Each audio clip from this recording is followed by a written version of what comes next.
Allez, cette fois, elle est près de notre page consacrée au Tour cycliste du Poitou-Charentes. Première étape aujourd'hui entre Pont en Charente-Maritime et Parthenay dans les Deux-Sèvres. La course, le gagnant et l'analyse, on voit tout ça avec Freddy Vetto.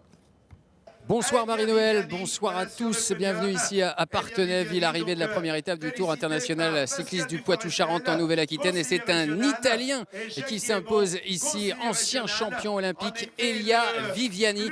Il remporte sa troisième étape sur le Tour du Poitou-Charentes. Il s'était déjà imposé en 2017 à 2 reprises. Cette fois-ci, à l'issue d'un sprint décousu, une chute à quelques kilomètres de l'arrivée a désorganisé le peloton. Mais c'est l'Italien qui en profite, qui se montre le plus fort et qui endosse le premier maillot blanc de leader de la course. Je vous propose de découvrir le résumé de cette première étape avec Patricia Perrin.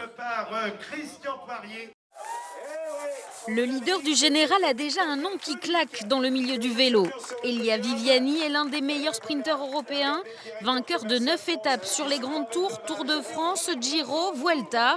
À Parthenay, il s'impose dans un sprint massif, se sentant pousser des ailes dans les tout derniers mètres. Je ne me sentais pas super dans le dernier tour. J'ai dit à Consoni de jouer sa chance. Si je me sentais bien, je ferais le sprint. Il y a eu un bon travail d'équipe et nous faisons premier et deuxième. On ne pouvait pas espérer mieux. Un Tour du Poitou-Charentes qui part sur les chapeaux de roue. Dès le kilomètre 0, Thomas Denis, dossard 191, tente l'aventure. Il est bientôt rejoint par 3 coureurs, dont le jeune Danois Skivild. Très vite, l'échappée prend plus de 4 minutes d'avance. Une échappée à 4, puis à 3. Après le premier sprint intermédiaire, c'est peu face à un peloton organisé qui gère la course. Le vent, près de 30 km/h de 3 quarts face en permanence, est aussi venu compliquer l'aventure. C'était une longue journée. Moi, je finis râpé, quoi. Mort. C'est une journée dure physiquement, mais c'est toujours un plaisir d'être devant et de montrer le maillot et de se montrer. Le jeune Danois Skivild est lui là pour apprendre. Je suis ici pour apprendre et atteindre un meilleur niveau avec l'équipe. C'est une très bonne course pour notre formation. À 28 km de l'arrivée, les derniers échappés sont avalés par le peloton. Les équipes de sprinteurs, dont la Cofidis, se replacent aux avant-postes. Se protéger pour éviter la chute, comme ici, à 5 km de l'arrivée. Elia Viviani a de l'expérience. Il reste à l'abri et part de loin pour s'imposer au sprint grâce à la photo finish. C'est le premier leader du général sur ce TPC. Le classement général est le même que le classement de l'étape. Elia Viviani devance Simone Consoni. Et le troisième, c'est le coureur Marc Sarro. À mes côtés, notre consultant Paul Brousse. Bonsoir Paul, vous avez suivi cette étape à nos côtés en direct. Un final difficile, une chute à quelques kilomètres qui a complètement désorganisé le peloton, mais une victoire logique, celle de Viviani. Oui, c'est sûr. Alors, la victoire d'un grand favori ce matin au départ de cette étape du Tour du Poitou-Charentes, Elia Viviani. Et puis, c'est vrai que quand on avait reconnu le final de cette première étape, on avait vu que c'était très sinueux, des routes très étroites. Et puis, ce qu'on craignait, c'était une chute qui puisse subvenir dans le final. C'est arrivé. Malheureusement, pour les coureurs favoris au classement général, au-delà des 3 km.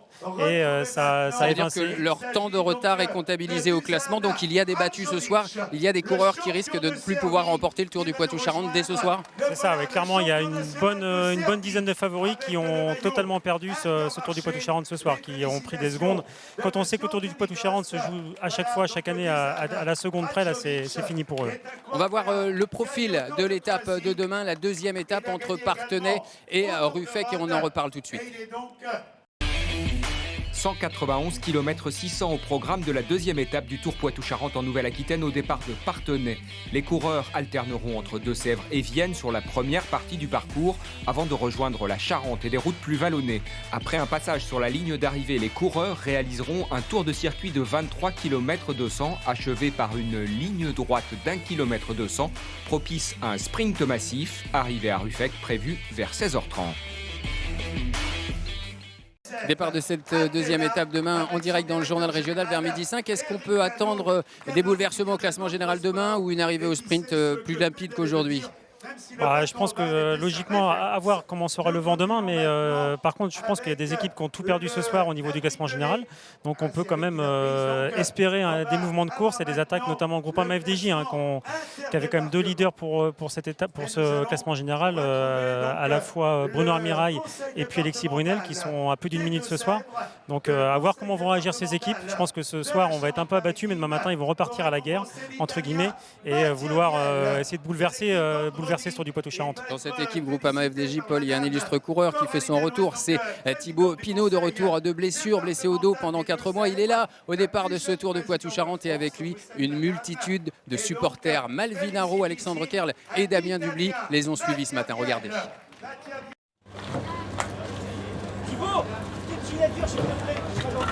Sur ce TPC, il est le chouchou des supporters.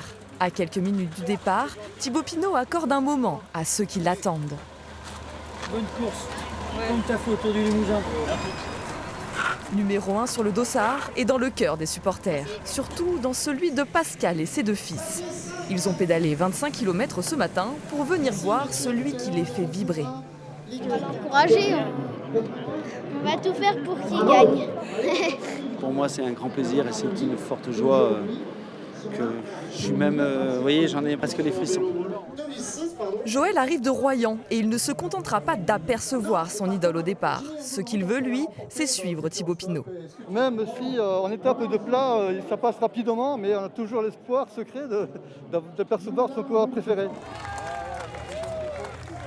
Le départ est donné, on peut enfin encourager le peloton. Plus loin sur le tracé à Dampierre, on commence à s'impatienter. Paul.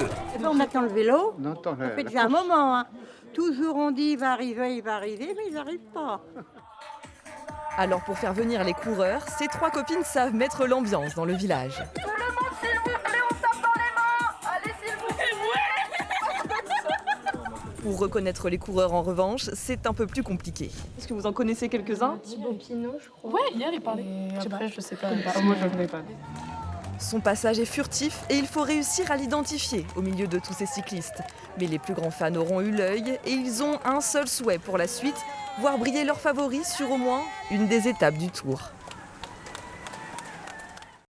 Thibaut Pinot certainement un peu déçu puisqu'il a perdu 1 minute 30 aujourd'hui. Merci Paul Brousse, on vous retrouve demain en direct à 15h30. On vivra le final de la 2e étape du Tour Poitou-Charentes entre Parthenay et Ruffec en direct sur France 3 Noah. À demain Marie-Noël.